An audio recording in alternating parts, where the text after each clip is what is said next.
አክቹዋሊ ጃኒስ የሚባለው መድኃኒት ጃርት ስጋ ነው። የጃርት ስጋ በተለምዶ የትኛውም የገጠር አካባቢ ላይ ለእንደነ ካንሰር በቃ ማንነቱ ላልታወቁ በሽታዎች ጥቅም ላይ ይውላል። ከኦቲዝም ጋር ተያይዞ የሚመጣ ኦቲዝምም ያለባቸው ተደርቦ ኤፒሌፕሲ ያለባቸው ልጆች አሉ። ይሄ ጃርት ስጋ በአንደኛ ኢሚዩኒቲያቸውን ሰውነታቸውን አክቲቬት ያደርጋል።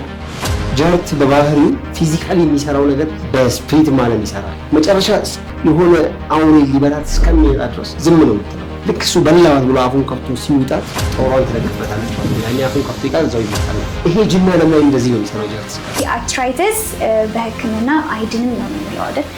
የመገጣጠሚያ ህመም መኖር በአሊፋ እንዴት ይታያል? ምን አይነት ህክምና አለው? በተለይ ሮማቲክ አርትራይተስ ከ85% በላይ መነሻው ዛር ቤተሰብ ውስጥ አምልኮ ነው።